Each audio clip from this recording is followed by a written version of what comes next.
এক প্রকারের তড়িঘড়ি করেই পূর্বের কোনো শিডিউল ছাড়াই তারেক রহমানের সাথে সাক্ষাৎ করতে গেলেন জামাতের আমির। তিনি তাকে সান্ত্বনা বা শোকের বিষয় দেখা করতে গিয়ে রাজনৈতিক বিষয়টা ঢুকিয়ে দিলেন যে আগামীতে বিএনপির সাথে তারা কাজ করতে চান, সেই কথা বললেন। অন্যদিকে আবার দেখুন যে তারা সবাইকে নিয়ে একটি সরকার গঠন করতে চায় আগামীতে, সেই ঘোষণাও তিনি দিলেন। আবার ক্ষমতায় দেখুন, জামাত এককভাবে ক্ষমতায় যাওয়ার জন্য তারা এরই মধ্যে প্রশাসনে প্রায় 521 জন ওসির মধ্যে প্রায় 450 জামাতের বিভিন্ন কর্মী, বিভিন্ন সময় জামাতের সাথে রাজনীতি ছিল, তাদেরকে তারা ঢুকিয়ে দিয়েছেন। এমনকি দেশের প্রায় 40টার উপরে জেলায় তাদেরই ডিসি। শুধু তাই নয়, আগামীতে নির্বাচনকালীন সময় কোথায় নির্বাচন রিটার্নিং অফিসার সহ অন্যান্য আদার্স দায়িত্বগুলো পালন করবে, তারা কারা থাকবে, তারা ইসলামী ব্যাংকের স্টাফ, আধা সরকারি বিভিন্ন যে প্রতিষ্ঠানগুলো, কলেজ ভার্সিটি গুলো রয়েছে, সেখানের এক শিক্ষকগুলো তাদের নিয়ন্ত্রণাধীনে এর মধ্যে ঢুকিয়ে তারা নিয়ে আসছেন যে তারা এখানে ঢুকিয়ে দিতে হবে। নির্বাচন কমিশনের গুরুত্বপূর্ণ চেয়ারগুলো তাদের নিয়ন্ত্রণে রয়েছে। শুধু তাই না, স্বরাষ্ট্র উপদেষ্টার যিনি পিএস অর্থাৎ সচিব যিনি রয়েছেন তিনি তাদের।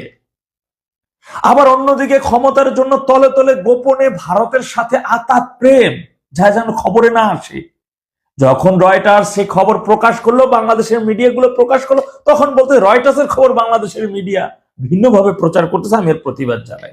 আবার অন্যদিকে তারেক রহমানের কাছে গিয়ে বলতেছে আমরা একসাথে কাজ করতে চাই। এই যে সাদিক কায়েম শিবির নেতা, সে কিছুদিন আগেও বলছে লন্ডন থেকে সার্টিফিকেট পাঠিয়ে বা লন্ডন থেকে চিঠির মাধ্যমে বাংলাদেশের রাজনীতি হবে না। আর আজকে কি বললেন? তাদের কিছু উপদেশ দিয়েছেন, তারা একসাথে কাজ করতে চান, অপোজিশন তাদের ভিতরের সম্পর্কে খারাপ হলে তারা ঢুকে যাচ্ছে। এই তো মানে মোনাফিকি দেখুন কত প্রকার ও কি কি, তার সব কিছু একেবারে দৃশ্যমান। জনগণকে এখন সচেতন হতে হবে বিষয়গুলো, এই দৃশ্যমান মোনাফিকি দৃশ্যমান যে স্বাধীনতা বিরোধী এই দলটা কতটা নিকৃষ্ট, এখান থেকে বুঝে নিতে হবে তাদের এই কর্মকাণ্ডগুলো।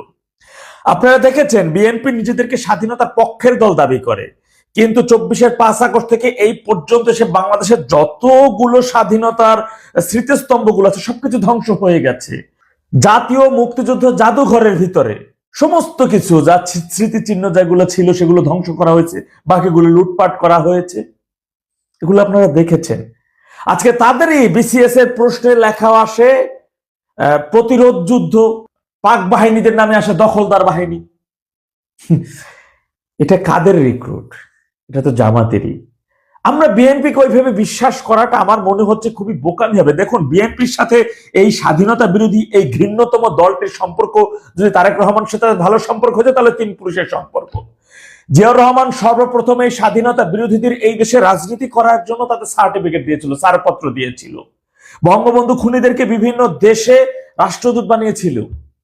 খালেদা জিয়া পরবর্তীতে ক্ষমতায় সেই স্বাধীনতা বিরোধীদের মন্ত্রী বানিয়েছিল, তাদের গাড়িতে পতাকা দিয়েছিল তাদের হাতে।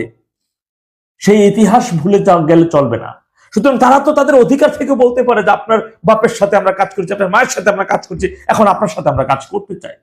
আর স্বাধীনতার সপক্ষে থাকা দলটি যেটা বলেছেন, এতদিন পর্যন্ত দেখছেন স্বাধীনতা এতগুলো মুক্তিযুদ্ধ স্মৃতিস্তম্ভ ধ্বংস হলো, মুক্তিযোদ্ধাদের গলায় জুতার মালা পরানো হলো, কবরে আগুন দেওয়া হলো, কয়জনের প্রতিবাদ করছে, কয়টা প্রতিবাদ তারা করেছে? সুতরাং তারাও যে করতে পারে বা করলে সেটা আমার মতো আহামরি অবাক হওয়ার মতো কিছু নাই, বরঞ্চ সাধুবাদ জানাতে হবে, এটা স্বাভাবিক। কারণ আগামী 2 পুরুষ বাপে করেছে, মায়ে করেছে, এখন সন্তান করতেই পারে, স্বাভাবিক।